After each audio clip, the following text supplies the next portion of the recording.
I'm Nela Halawa, F2B023020. Di video ini saya akan memaparkan materi terkait manajemen berbasis sekolah atau MBS pada mata kuliah manajemen sekolah. Pendidikan adalah kunci utama dalam membangun masa depan bangsa.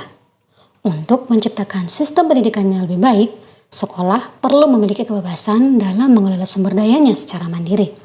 Inilah yang melahirkan konsep manajemen berbasis sekolah atau kita kenal dengan MBS.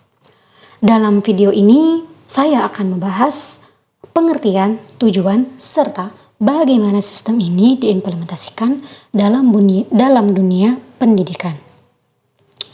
Dulu, kebijakan pendidikan di Indonesia bersifat terpusat. Jadi, semua keputusan dibuat oleh pemerintah pusat, termasuk anggaran, kurikulum, dan juga pengelolaan sekolah. Namun, pendekatan ini seringkali dinilai kurang efektif atau tidak efektif bahkan, karena tentu setiap daerah memiliki kebutuhan yang berbeda. Jadi, seiring berjalannya waktu, muncul pemikiran bahwa sekolah itu seharusnya memiliki kewenangan lebih besar dalam mengatur kebijakan dan pengelolaan sumber daya mereka sendiri. Nah, dari sinilah lahir konsep manajemen berbasis sekolah.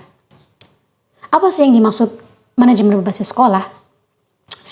MBS adalah pendekatan dalam pengelolaan pendidikan yang memberikan otonom lebih besar kepada sekolah.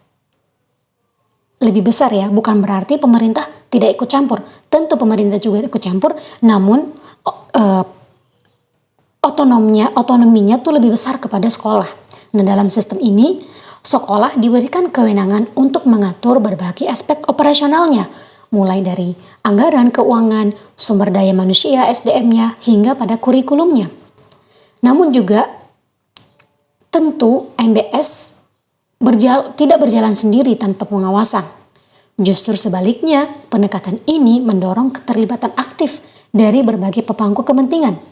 Bisa guru, orang tua, komite sekolah, atau juga masyarakat sekitarnya. Tujuannya apa? Yaitu untuk menciptakan lingkungan belajar yang lebih efektif dan sesuai dengan kebutuhan lokal. Karena jelas daerah masing-masing itu berbeda. Nah, ini namanya diferensiasi. Adapun tujuan manajemen berbasis sekolah yaitu peningkatan mutu pendidikan dengan kebebasan dalam menyesuaikan kurikulum dan metode pembelajaran. Sekolah dapat lebih fleksibel dalam memenuhi kebutuhan siswanya. Yang kedua, peningkatan akuntabilitas. Melibatkan orang tua dan masyarakat dalam proses pengelolaan sekolah itu dapat meningkatkan transparansi dan akuntabilitas dalam penggunaan anggaran serta evaluasi kinerja sekolah tertentu. Nah, yang ketiga, pemberdayaan sekolah. MBS memungkinkan sekolah menjadi lebih mandiri dalam mengelola sumber daya, baik tenaga pendidik, baik keuangan tenaga pendidik, ataupun fasilitasnya. Yang terakhir ada keadilan dalam pendidikan. Dengan menyesuaikan kebijakan pendidikan dengan kondisi lokal, setiap siswa itu memiliki kesempatan yang sama untuk mendapatkan pendidikan yang berkualitas tanpa terkendala oleh faktor geografis atau sosial ekonomi. Adapun implementasi manajemen berbasis sekolah, yaitu yang pertama, pemberian otonom. Sekolah itu berhak diberikan kebebasan dalam pengelolaan operasional, pengambilan keputusan, dan alokasi sumber daya sesuai kebutuhan masing-masing. Yang kedua, pelibatan pemangku kepentingan. Dalam sistem MBS, guru, orang tua, dan komite sekolah memiliki peran aktif dalam pengambilan keputusan. Hal ini mendorong kolaborasi antara sekolah dan masyarakat. Yang ketiga, yaitu pengelolaan keuangan yang transparan. Dana sekolah harus dikelola dengan transparan dan digunakan secara efektif untuk meningkatkan kualitas pembelajaran. Yang keempat, pengembangan kurikulum dan inovasi pembelajaran. Manajemen berbasis sekolah memungkinkan sekolah untuk menyesuaikan kurikulum dengan karakteristik dan kebutuhan siswa. Sehingga pembelajaran menjadi lebih relevan dan lebih menarik lagi.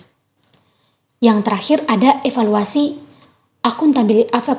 dan akuntabilitas. Setiap kebijakan dalam program sekolah harus selalu dievaluasi secara berkala untuk memastikan efektivitas dan peningkatan kualitas pendidikan.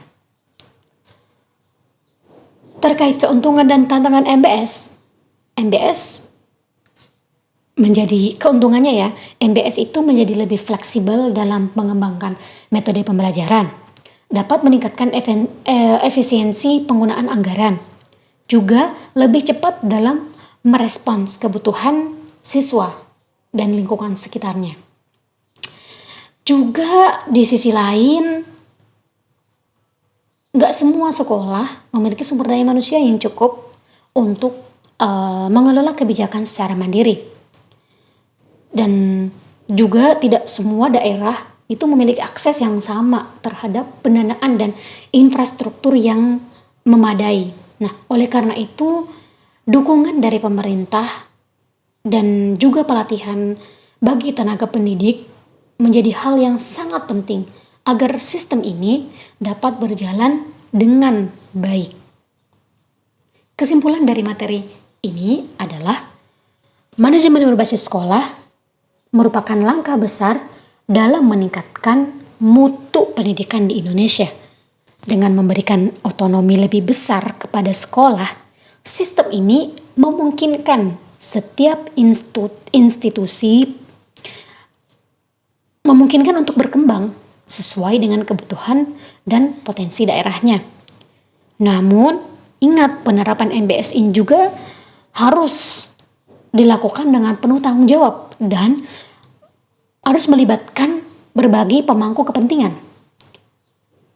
Nah, dengan kerjasama yang baik antara sekolah, pemerintah, orang tua, dan masyarakat, kita bisa menciptakan sistem pendidikan yang lebih berkualitas. Itulah